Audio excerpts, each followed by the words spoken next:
Hello? Hello, ito po yung kay Woody, Sir Woody. Yes, sir. Hello, sir. Good afternoon. Si Sir Yaga. Tapos, Yes, sir. Good afternoon, sir. ito po ni Sir William Kramer. Yung? Ito po ni Sir William Kramer. Okay, Sir Kramer. Apo. Opo, yung nagpagawa kanina. Apo. Bali, di po palit ng water pump. Oh.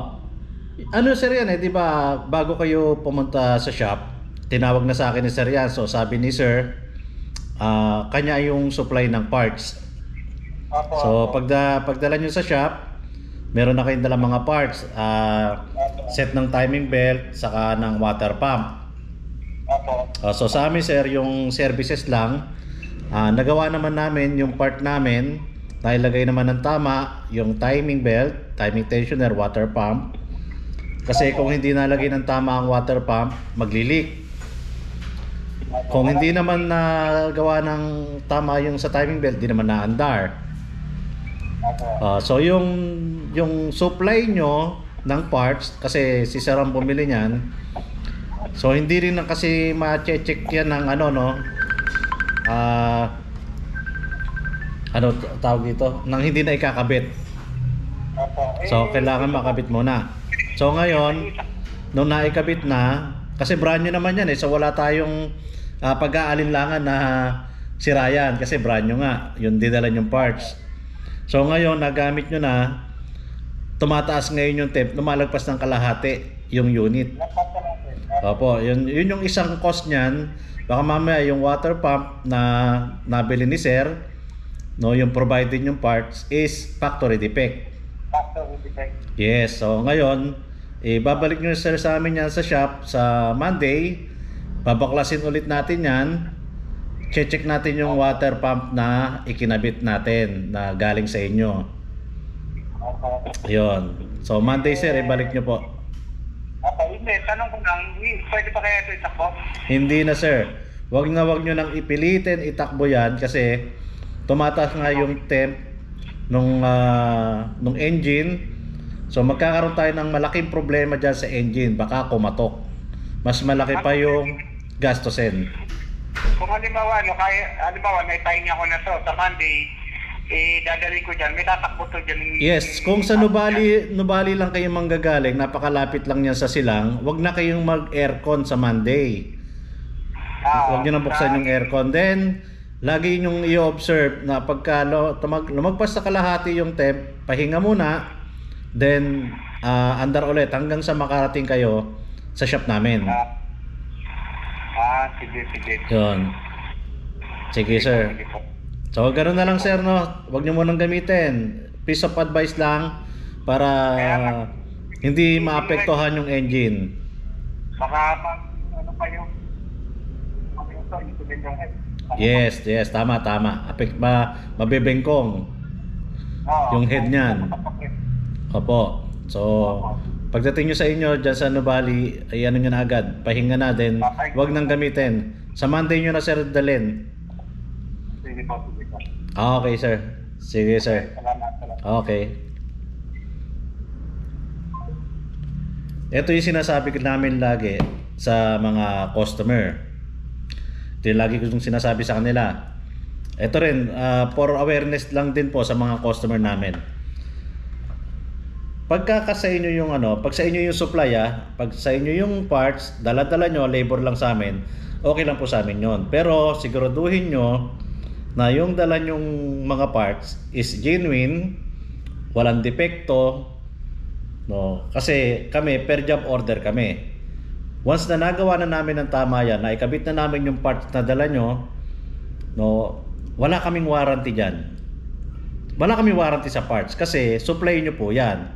Kayo po ang hihingi ng warranty doon sa supplier nyo.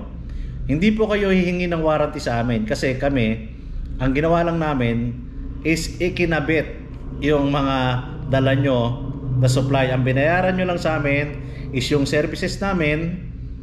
So wala kaming jurisdiction pagdating sa warranty ng mga parts. Yan po lagi sinasabi ko sa customer, walang problema kung kayo magpo-provide ng parts, walang problema sa amin. Basta ang warranty niyan doon sa pinagbilan nyo. Ngayon, kung sa amin naman yung parts, syempre mas mataas ng konti. Unang-una kasi dapat isasaalang-alang natin bakit ba mataas ang parts pagdating sa amin. Kasi yan, binabayaran din namin ng tax ko. So galing kay supplier, binili namin ko supplier, so magma-markup kami ng tax. Then 10% sa operational cost namin. Siyempre, tutubo kami ng konti. Then another 10% para sa warranty. Siyempre, pag nagbigay kami ng warranty, magbibigay kami ng ilang buwan na warranty dyan. Pag nasira yan, yung parts na galing sa amin, papalitan ulit namin ng bago yan. Walang additional cost. Kaya nga may warranty eh. So, yung iba nagtataka, bakit sa inyo ang mahal ng parts? Bakit kay ganito supplier napakamura? So walang problema yon. Bumili kayo kay supplier, dalhin nyo sa amin, kami magkakabit. Pero ang warranty niyan doon kay supplier. Ngayon, nagkaroon ng problema yung parts katulad nito.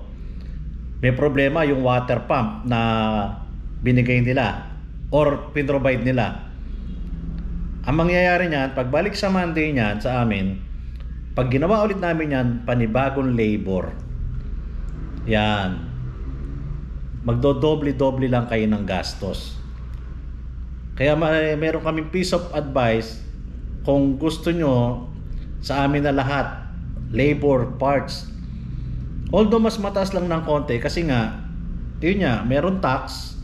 Siyempre, tutubo ka ng konti. Then sa warranty pa, magmamarkup ka. So yun po, alam po yan ng mga negosyante. Kaya wag nyo pong isisisi sa amin mga shop owner, no, sa amin na bakit ang taas nyo ng parts nyo, mataas ng 20%. Kasi nga po, kailangan namin magbayad ng tax. Umuupa po kami. So saan namin kukunin yung pang-upa? Siyempre, tutubo kami ng konti. No, wala pong kasing nagnenegosyo na parang charity lang na pamigay. Kaya po kami nagnegosyo kasi gusto rin namin ng kumita kahit konti lang. Eh magbabayad pa kami sa gobyerno ng tax. Tapos meron pa kaming warranty na kailangan namin mag-markup. So yun po yung sa amin. Kaya lagi ko sinasabi, kung magpo-provide kayo ng gamit nyo, ng parts ng sasakyan nyo, okay lang yun. Pero ang warranty nyan, doon sa pinagbilan nyo. Wala sa amin. So okay tayo doon ha. Be aware na lang po sa mga customer natin na nagpo-provide ng parts. Sana po naintindihan nyo yung side namin bilang isang shop owner na namumuhunan din, nagbabayad ng upa, may mga pasweldong tao, di ba, nagbabayad ng tax. Sana naintindihan nyo po yung side din namin.